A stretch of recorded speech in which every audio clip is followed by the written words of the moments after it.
नमस्कार मित्रो, गिरिजा वर्ल्डमध्ये तुम्हा सर्वांचं मनपूर्वक स्वागत आहे।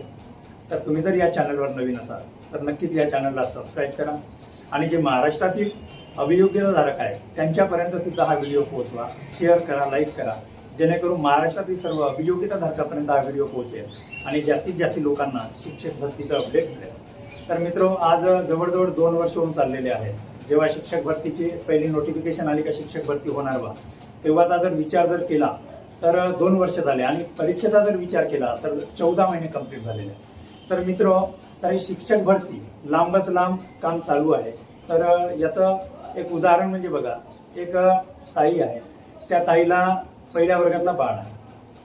तर त्या बाळाची पहिलीला ॲडमिशन झाली, शाळा 2 किलोमीटर अंतरावर आहे। तर आता मित्रो, त्या ताईला प्रश्न पडतो की मी बाळाला कसं नेऊन देऊ, एक तर त्याची बॅग पकडा, त्याचं टिफिन पकडा, त्यानंतर त्याला पण पकडा।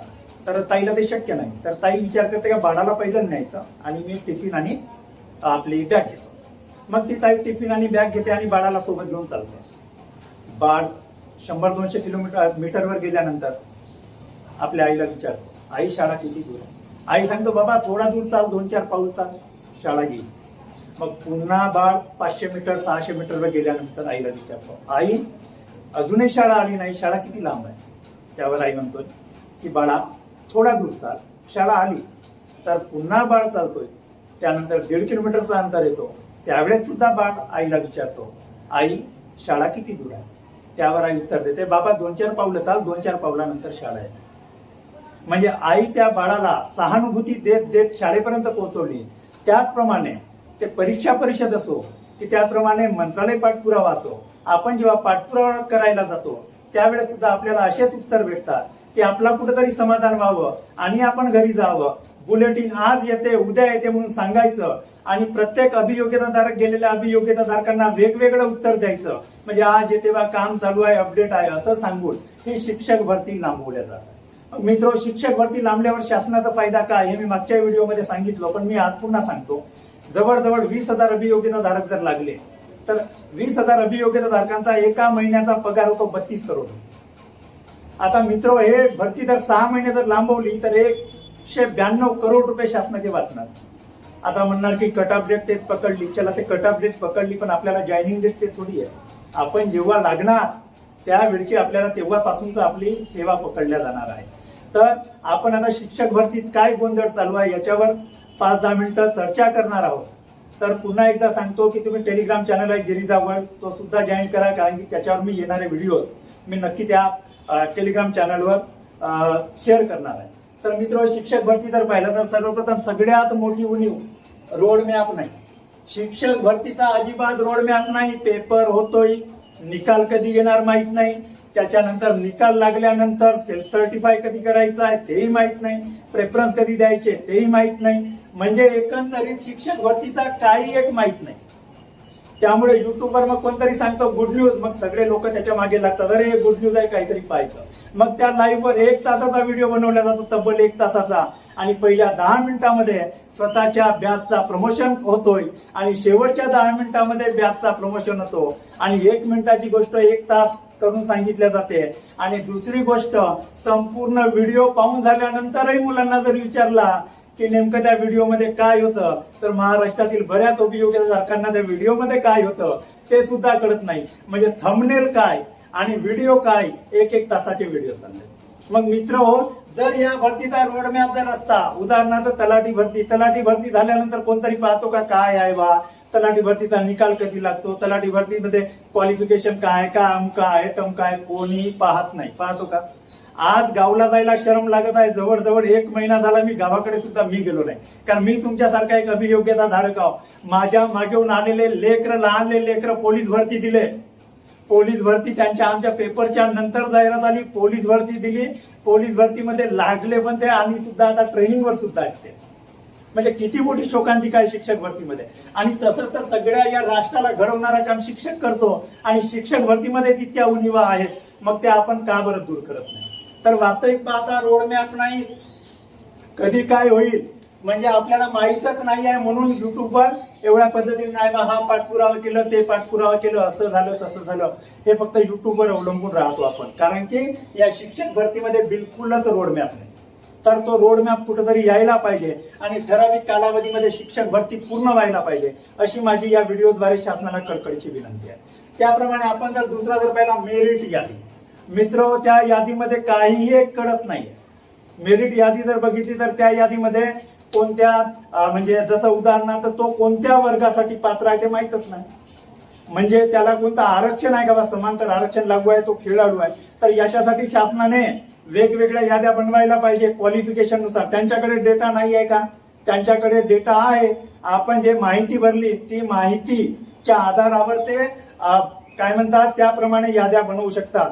मग 1 ते 5 पर्यंत कोणते उमेदवार आहेत, त्यानंतर 6 ते 8 साठी कोणते उमेदवार क्वालिफाय आहेत, 9 ते 10 साठी कोणते आहेत, 11 ते 12 साठी कोणते आहेत, त्या वेगवेगळ्या याद्या जर बनवले आणि त्यानंतर जर त्या यादीमध्ये जर खेळाडू कोण आहे बा, भूकंपग्रस्त कोण आहे, प्रकल्पग्रस्त कोण आहे, त्या पद्धतीने त्यांची मेरिट यादी जर बनवली तर त्याच्यामध्ये काय होईल, एक पारदर्शकता पण येईल. पण याच्यामध्ये काही कळत नाहीये. आपल्या पुढचा 137 मार्कवाला आहे तर त्याला काय आहे, 138 मार्कवाला काय शिकलाय कोणी तर माहीतच नाही. फक्त तिथं मार्कच दिसतात. त्याच्यानंतर त्याचं क्वालिफिकेशन काय, त्याला समांतर आरक्षण आहे की नाही, फक्त कास्ट आणि त्याच्यानंतर मार्क. पण मित्र याद्या लावू शकतात, त्यांच्याकडे डेटा आहे. आणि आपण इतके पैसे दिले, परीक्षेचे पैसे दिले, आम्ही काही फुकट त्यांना याद्या लावायला सांगितल्या नाही. तर या याद्या मार्क वाईज तर लावल्या आहेत, पण त्या समांतर आरक्षण आणि त्याप्रमाणे त्यांच्या क्वालिफिकेशन नुसार सुद्धा याद्या लावू शकतात. पण जाणून बुजून या मेरिट याद्या फक्त केवळ आणि केवळ कॅटेगरी वाईज आणि त्याच्यानंतर फक्त काय म्हणता येईल त्यांना मार्क वाईज लावलेल्या.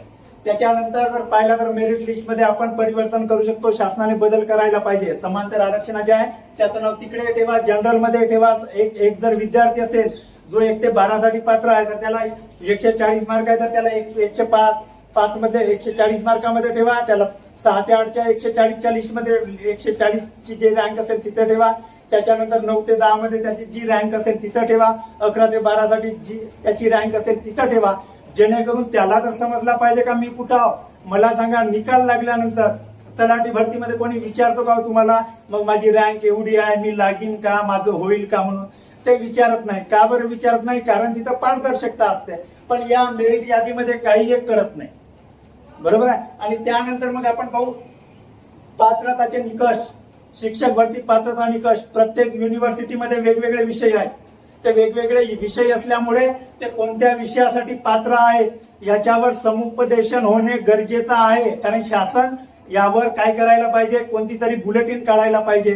आणि या युनिव्हर्सिटीमध्ये मग हे विषय आहेत, मग या विषयानुसार कोणत्या विषयास पात्र आहे ते बुलेटिन काढायला पाहिजे. अजूनही याच्यावर काही पात्रता निकष म्हणजे ज्या मुलांचं पदवी झाली आहे युनिव्हर्सिटीमध्ये जाऊन जर विचारले मुलं की सर मी कोणत्या वर्गासाठी पात्र आहो, तर त्या युनिव्हर्सिटीवाल्यांना सुद्धा माहित नाही. कारण की त्यांना वरून त्या पद्धतीचा पत्र आलेला नाही. मग हा पात्रता निकष जो आहे 6 ते 8, 9 ते 10 साठी कोणत्या वर्गासाठी कोणत्या विषयास पात्र आहे ही सुद्धा मोठी अडचण आहे शिक्षक भरतीमध्ये.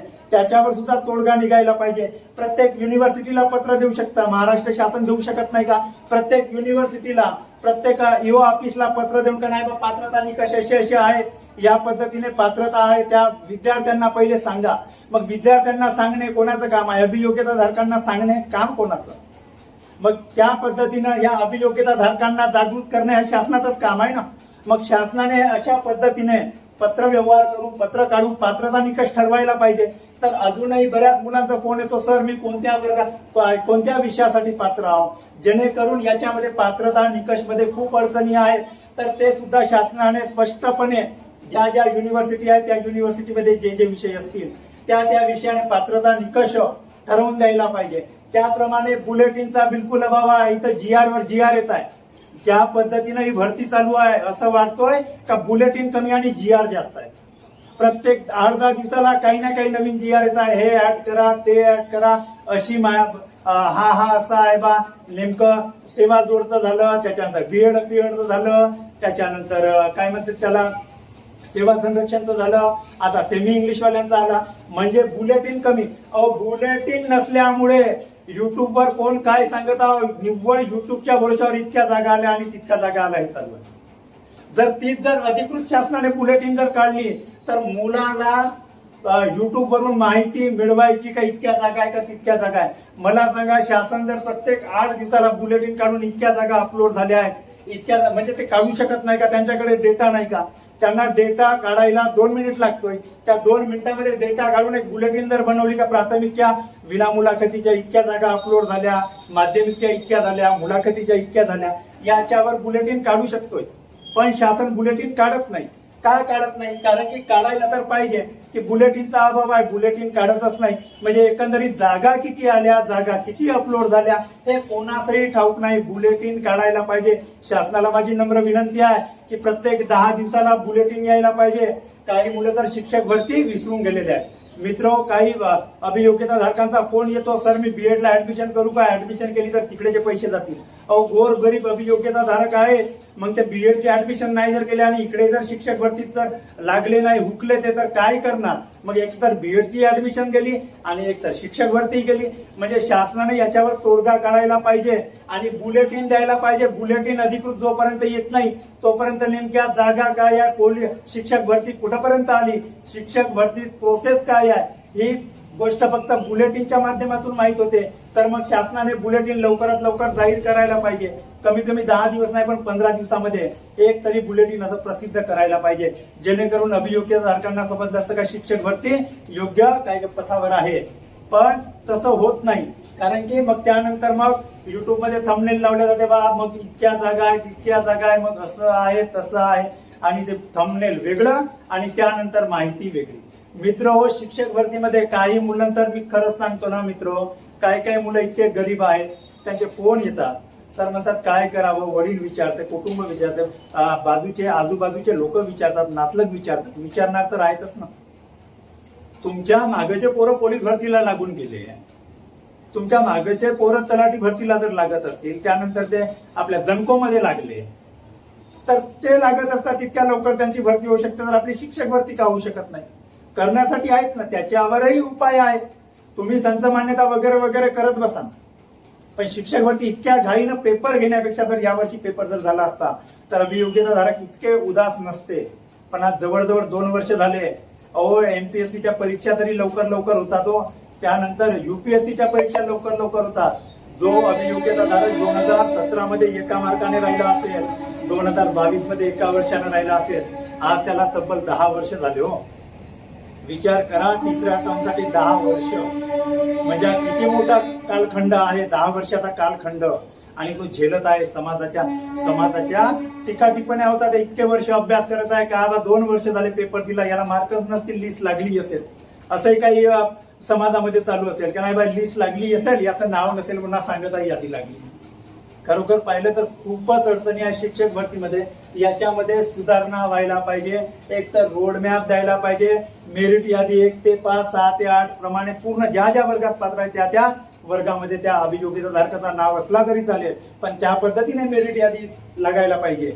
आणि त्यानंतर पात्रतेचे जे निकष आहेत ते अभियोग्यता धारकापर्यंत जेव्हा आपण फॉर्म फिलअप करतो किंवा सर्टिफाय करतो त्यावेळेस पूर्णपणे प्रत्येक युनिव्हर्सिटीच्या विषयानुसार त्यांना कोणत्या विषयास पात्र आहेत त्याविषयी मार्गदर्शन व्हायला पाहिजे. आणि त्यानंतर प्रत्येक 8, 10 ते 15 दिवसामध्ये हे बुलेटिन यायला पाहिजे. अगर जर बुलेटिन जर आली तरच अभियोग्यता धारक त्याच्यावर विश्वास ठेवतील. अन्यथा युट्यूबवर काय चालू आहे आणि युट्यूब युनिव्हर्सिटीवर म्हणजे नेमके थंबनेल कोणते आणि त्याच्यानंतर व्हिडिओमध्ये काय सांगितले जाते याची काही खैर नाही. त्यामुळे मित्रो सांगतो, या शिक्षक भरतीमध्ये काही ना काही परिवर्तन होणे काळाची गरज आहे. आता टेट 3 झालीच, आता संपणार आहे 1-1.5 वर्षामध्ये, पण येणाऱ्या टेट 4 मध्ये किंवा भावी शिक्षकांसाठी तरी कमीत कमी, आणि जे अभियोग्यता धारक या शिक्षक भरतीमध्ये 1-2 मार्काने राहून जातील आणि त्याच्यानंतर जे पुन्हा तयारी करतील त्यांच्यासाठी तरी कमीत कमी हा रोडमॅप, मेरिट यादी, पात्रता निकष आणि त्याप्रमाणे बुलेटिन 15-15 दिवसाला प्रसिद्ध व्हायला पाहिजे. मी एवढीच अपेक्षा करतो शासनाकडून आणि मी तेच थांबतोय. धन्यवाद मित्रो. आणि पुन्हा जाता जाता इतकंच सांगतोय की हा व्हिडिओ जास्तीत जास्त अभियोग्यता धारकापर्यंत शेअर करा, जेणेकरून महाराष्ट्रातील गोरगरीब अभियोग्यता धारकापर्यंत हा व्हिडिओ पोहोचेल. नमस्कार.